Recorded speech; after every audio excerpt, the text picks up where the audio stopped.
नमस्कार. प्रेमिलाच रेसिपीमध्ये तुमचं सर्वांचं खूप खूप खूप स्वागत. आज आपल्याला ताटाची रंगत वाढवणारी सोलापूरची प्रसिद्ध असलेली शेंगदाणा चटणी तयार करायची. शेंगदाणा चटणी तयार करण्याकरता खूप कमी साहित्य लागतं आणि पटकन तयार होते.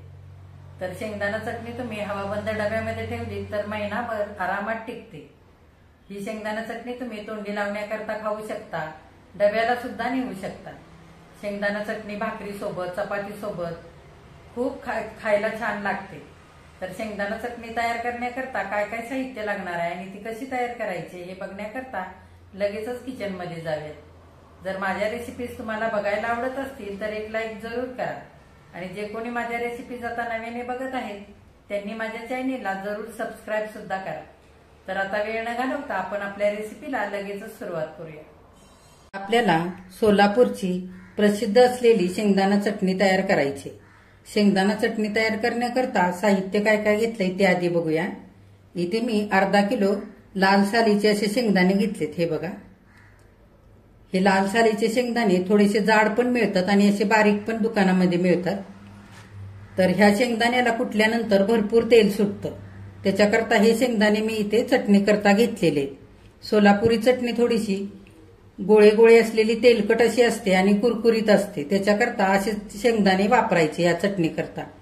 जर हे शेंगदाणे तुम्हाला नसतील घ्यायचे तर तुम्ही रोजचे घरात जे शेंगदाणे वापरता ते इथे घेतले ना तरी सुद्धा चालतील.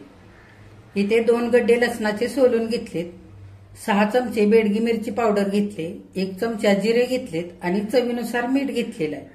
आता आधी आपल्याला शेंगदाणे भाजून घ्यायचे. शेंगदाणे भाजून घेण्याकरता पॅन ठेवलेला आहे मी गॅसवरती. आपण शेंगदाणे घालूया. छान खरपूस शेंगदाणे भाजून घ्यायचे. शेंगदाणे मी चांगले पाकडून निवडून घेतलेले. बघा, 3 ते 4 मिनिटं मध्यम गॅसवरती चांगले शेंगदाणे मी भाजून घेतलेले. असे चटचट वाजायला लागलेले असेच भाजायचे म्हणजे साल लगेचच निघतं. आता आपण गॅस बंद करूया आणि हे शेंगदाणे एका परातीमध्ये काढून घेऊया. हे बघा, थंड करण्याकरता एका परातीमध्ये मी शेंगदाणे काढून घेतलेले. आता हे शेंगदाणे थंड होऊ द्यायचे आणि हाताने चांगले चोळून साल काढून पाकडून घ्यायचेत आपल्याला. बघा, शेंगदाणे चांगले थंड झाल्यानंतर साल काढून पाकडून घेतलेत. आता हे शेंगदाणे आपल्याला तेलावरती आणखी कुरकुरीत होईपर्यंत भाजून घ्यायचे. आपल्याला भाजून साल काढलेले शेंगदाणे परत एकदा चांगले कुरकुरीत होईपर्यंत तेलावरती भाजून घ्यायचे. त्याच्याकरता मी इकडे पॅन ठेवलेला आहे. आपण 1 चमचा भरून तेल घालूया.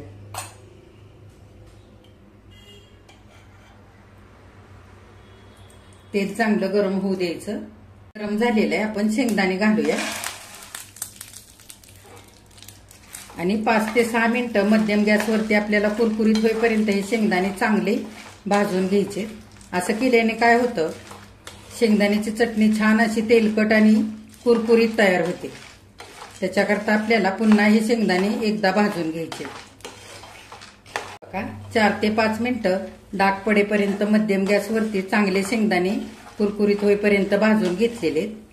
आता आपण ह्याच्यामध्ये जिरे घालूया आणि जिरे सुद्धा चांगले शेंगदाण्याबरोबर भाजून घेऊया. हे बघा, जिरे सुद्धा छान आता मिनिटभर भाजून घेतलेले आहेत शेंगदाण्याबरोबर. आता त्याच्यातच हा लसूण पण घालूया आणि 1 मिनिटभरच आपल्याला लसूण सुद्धा हलकासा भाजून घ्यायचा आहे शेंगदाण्याबरोबर. आणखी 1 मिनिटभर झालेला आहे. लसूण आणि जिरे चांगली शेंगदाण्याबरोबर भाजलेले आहेत. ही सोलापुरी शेंगदाण्याची चटणी फार तिखट नसते, त्याच्याकरता मी 6 चमचे बेडगी मिरची पावडर अर्धा किलो शेंगदाण्याच्या चटणी करता घेतलेली आहे. जर तुम्हाला ही शेंगदाण्याची चटणी थोडीशी तिखट पाहिजे असेल तर एखादा चमचा लवंगी मिरची पावडर सुद्धा तुम्ही घालू शकता. आता आपण बेडगी मिरची पावडर घालूया आणि चांगलं एकजीव करून घेऊया. ह्या बेडगी मिरची पावडरीने रंग सुद्धा छान येतो चटणीला. हे बघा, ही बेडगी मिरची पावडर सुद्धा शेंगदाण्यामध्ये एकजीव झालेली. आता गॅस बंद करूया आणि पॅन खाली उतरवून घेऊया. बघा, चटणीचं सारं मिश्रण आता चांगलं थंड झालेलं आहे. ही सोलापुरी शेंगदाणा चटणी थोडीशी अशी जाडसरच असते, फार अशी बारीक नसते. शेंगदाण्याचे कण चटणीमध्ये असे कुरकुरीत लागतात खाताना. तर त्या पद्धतीनेच आपल्याला ही शेंगदाण्याची चटणी आता मिक्सरवरती वाटून घ्यायची. तुम्ही ही चटणी खलबत्त्यामध्ये सुद्धा कुटू शकता किंवा पाट्यावरती सुद्धा वाटू शकता. तर आता छोटं भांडं मी इकडे घेतलेलं आहे. मोठं भांडं ह्या चटणी करता नाही घ्यायचं. मोठं भांडं जर घेतलं तर सगळे शेंगदाणे लगेचच बारीक होतील. त्याच्याकरता असं बारकच भांडं वापरायचं चटणी करताना. आता आपण हे थंड झालेलं मिश्रण थोडं थोडं मिक्सरच्या भांड्यामध्ये घेऊया.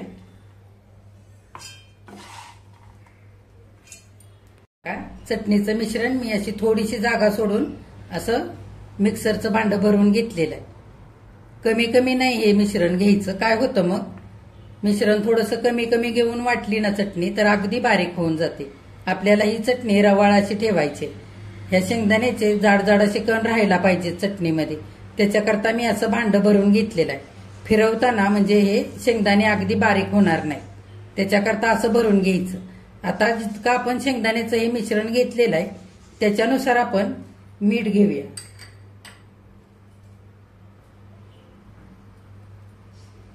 आणि आता हे मिक्सर चालू बंद करत वाटून घेऊया. मिक्सर चालू बंद करत मी अशी चटणी वाटून घेतलेली. अगदी रवाळ वाटलेली, फार बारीक केलेली नाही. शेंगदाण्याचे असे कण थोडे थोडे ह्या चटणीमध्ये दिसत आहेत बघा. अशी छान चटणी झालेली आहे मस्त. ही चटणी जर वाटताना कोरडी कोरडी होत असेल तर एखादा चमचा भरून शेंगदाण्याचं तुम्ही तेल घालू शकता किंवा कुठलंही तुम्ही तेल घालू शकता तुम्ही जे रोज वापरता ते. हे बघा ह्या पद्धतीने अशी चटणी मी वाटून घेतलेली. आता आपण उरलेलं सगळं मिश्रण असंच वाटून घेऊया. हे बघा शेंगदाण्याची चटणी सगळी वाटून तयार झालेली आहे. किती मस्त झाली आहे बघा. तेलकट आणि अशी छान रवाळ खमंग अशी ही चटणी तयार झाली. हे बघा मी तुम्हाला दाखवते. ह्या चटणीचा मुटका होतोय असा. अगदी मस्त झालेली आहे चटणी. आता आपण ही चटणी एका डिश मध्ये काढूया. हे बघा सोलापुरी शेंगदाणा चटणी खाण्यासाठी तयार झालेली. किती मस्त झाली आहे बघा. रंग सुद्धा खूप छान आलेला आहे बेडगी मिरची पावडरीचा. आणि मस्त अशी रवाळ ही चटणी खमंग तयार झालेली आहे. तर ही चटणी तुम्ही डब्याला सुद्धा नेऊ शकता. डाळ भाताबरोबर तोंडी लावण्याकरता ही चटणी खाऊ शकता किंवा ताटामध्ये जेवताना तोंडी लावण्याकरता ही चटणी घेऊ शकता. ही 12 महिने कधीही चटणी अशी तुम्ही बनवू शकता. ही चटणी हवाबंद डब्यामध्ये संपेपर्यंत छान टिकते, खराब होत नाही. ही चटणी तुम्ही भाकरीसोबत चपातीसोबत खाऊ शकता. कडक बाजरीच्या भाकरीसोबत खूप छान लागते ही चटणी खायला. शिळ्या भाकरीसोबत सुद्धा थोडंसं तेल टाकून खूप छान लागते खायला. तर आता ह्या पद्धतीने सोलापूरची प्रसिद्ध असलेली शेंगदाणा चटणी तुम्ही सुद्धा करून बघा. माझ्या चॅनेलला लाईक, शेअर आणि सबस्क्राईब जरूर करा. कमेंट करायला अजिबात विसरू नका. आणि आजची शेंगदाण्याची चटणीची रेसिपी जर तुम्हाला माझी आवडली असेल तर एक लाईक सुद्धा करा.